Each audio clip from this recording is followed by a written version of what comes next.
भाजपा को गंगा जल ने दिक्कतों में डाल दिया है। जी हां, किसने सोचा था कि 2024 के चुनाव ऐसे होंगे कि मां गंगा के नाम पे राजनीति करने वाली भाजपा और प्रधानमंत्री नरेंद्र मोदी को दिक्कतें भी होंगी तो गंगा जल से।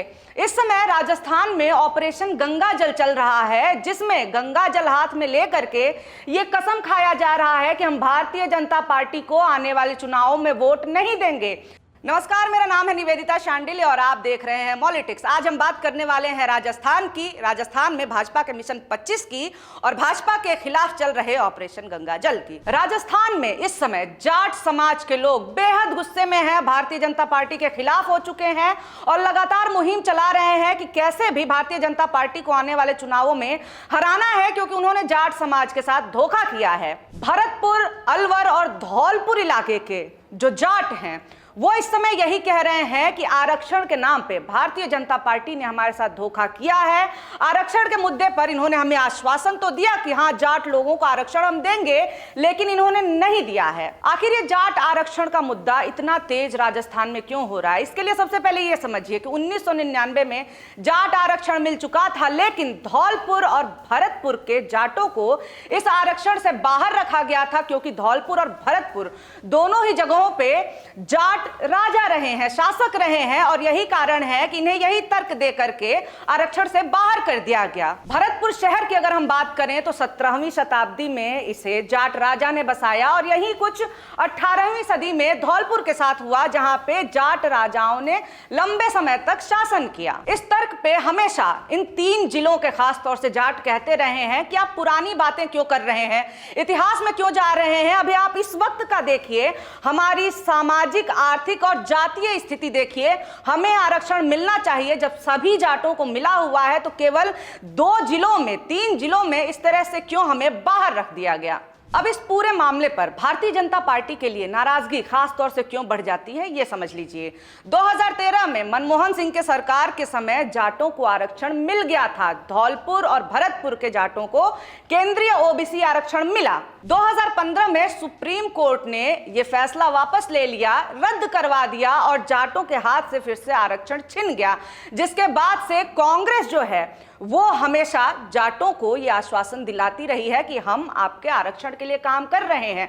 यहां तक कि अशोक गहलोत ने 2021 में बतौर मुख्यमंत्री केंद्र को पत्र भी लिखा था कि इन जाटों को केंद्रीय ओबीसी आरक्षण मिलना चाहिए, लेकिन केंद्र में बैठी हुई भाजपा यह आरक्षण इन्हें नहीं दिला पाई है। मामला बढ़ा जब भजन लाल शर्मा मुख्यमंत्री बने, क्योंकि दिसंबर में भाजपा की सरकार आई और जाटों को उम्मीद थी कि जैसा वादा किया है ये तो वादा पूरा करेंगे ही। लेकिन जब ऐसे कोई भी आसार नजर नहीं आए, उसके बाद से जाटों ने आंदोलन शुरू कर दिया। जनवरी में हड़ताल पे बैठ गए और 40 दिन तक ये आंदोलन चला था, जिसके बाद से भजन लाल शर्मा ने आरक्षण को लेकर के आश्वासन दिलाया। लेकिन उस वक्त भी जाटों ने यही कहा कि अगर आचार संहिता लागू होने से पहले आप हमें नोटिफिकेशन दे देते हैं कि हमारा आरक्षण लागू होगा, तभी हम आंदोलन वापस लेंगे, वरना हम ऑपरेशन गंगा जल शुरू करेंगे। और आचार संहिता लागू हो गई, जाटों को आरक्षण के लिए कोई नोटिफिकेशन नहीं आया, केवल वादे मिले थे। इसलिए ऑपरेशन गंगा जल इस समय तेजी से ये जाट आगे बढ़ा रहे हैं।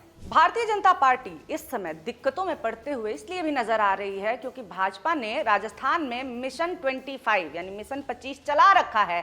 क्या ये मिशन ये है कि जो 25 सीटें हैं वो सब के सब भारतीय जनता पार्टी जीतेगी और 5 लाख से अधिक वोटों के अंतर से जीतेगी। ये एम रखा है भारतीय जनता पार्टी ने और इसके लिए जोरों शोरों से चुनाव प्रचार भी चल रहे हैं। लेकिन भारतीय जनता पार्टी के इस मिशन 25 पे इस समय सबसे बड़ा खतरा ऑपरेशन गंगा जल बन करके उभर रहा है। केवल 3 जिलों ही नहीं, जिस तरह से जाट घूम घूम करके घर घर जा करके लोगों को कसम दिलवा रहे हैं कि आप भारतीय जनता पार्टी को वोट नहीं करेंगे, उससे ये नजर आ रहा है कि आसपास के इलाकों में भी विरोध का माहौल बनते हुए नजर आ रहा है। किस स्तर पे तैयारियां हैं जाटों की, ये समझ लीजिए कि 50,000 से ज्यादा पोस्टर्स छपवाए गए हैं भारतीय जनता पार्टी के विरोध के लिए और ऑपरेशन गंगा जल के लिए। केंद्रीय मंत्री भूपेंद्र यादव यहां से यानी भरतपुर से चुनाव लड़ रहे हैं और ये इनका पहला लोकसभा का चुनाव है।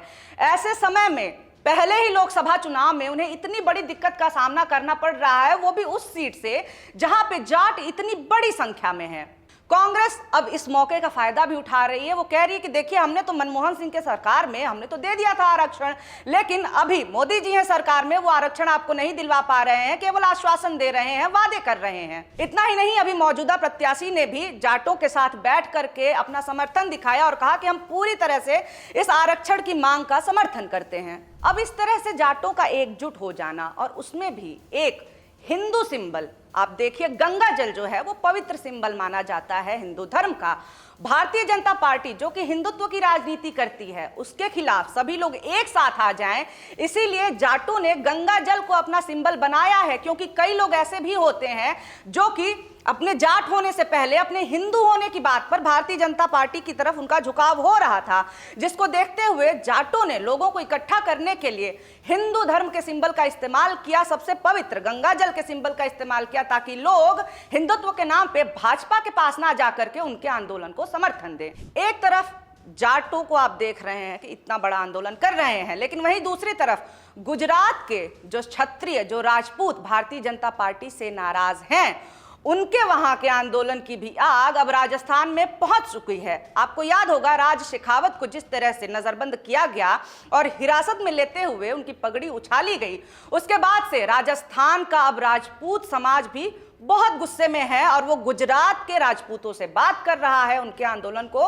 समर्थन दे रहा है। राजस्थान में करनी सेना ने भी रूपाला के बयान, जिस बयान की वजह से गुजरात में हंगामा मचा हुआ है भारतीय जनता पार्टी के खिलाफ, उस बयान की आलोचना की और कार्रवाई की मांग की है। गुजरात में दरअसल रूपाला ने बयान दिया था, पुरुषोत्तम रूपाला ने, कि जो ये क्षत्रिय हैं, इन्होंने तो अंग्रेजों के साथ रोटी तोड़ी है और इनका मुगलों के भी साथ रोटी बेटी का रिश्ता था।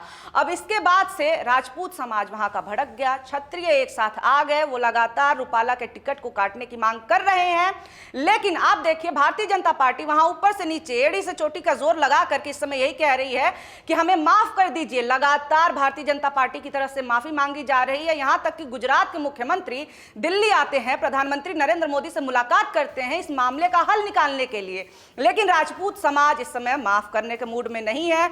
ऊपर से जिस तरह से शेखावत की पगड़ी उछाल करके उन्हें गिरफ्तार किया गया, उससे गुस्सा और भड़क गया है। जगह जगह से वीडियोस आ रहे हैं कि राजपूत समाज पंचायत कर रहा है, महापंचायत कर रहा है और यही कह रहा है कि इस बार कुछ भी करके हम भारतीय जनता पार्टी को हराएंगे। कुछ यही हाल पश्चिमी उत्तर प्रदेश में भी देखने को मिला, जहां पे क्षत्रिय नाराज है भारतीय जनता पार्टी से और महापंचायत भी हुई सहारनपुर में, जिसके बाद से वहां भी यही तय किया गया कि इस बार भारतीय जनता पार्टी को हम वोट की ताकत से हराएंगे। क्षत्रिय राजपूत ये हमेशा ही भारतीय जनता पार्टी के वोटर माने जाते रहे हैं, लेकिन ये वोटर ही नाराज हो गए हैं और ये वोटर हैं जो कि हिंदुत्व में विश्वास रखते हैं, लेकिन उन्हें भारतीय जनता पार्टी से नाराजगी है कि उनकी जाति पे जिस तरह से हमले हो रहे हैं और जिस तरह से उनके लीडर्स को गिरफ्तार किया जा रहा है, उसकी वजह से वो भारतीय जनता पार्टी के खिलाफ इस बार मुहिम चलाते रहेंगे। यानी कि गुजरात, राजस्थान, उत्तर प्रदेश, तीनों ही जगहों पर इतनी बड़ी संख्या में मौजूद क्षत्रियों, राजपूतों, जाटों का वोट अगर भारतीय जनता पार्टी को नहीं मिलता है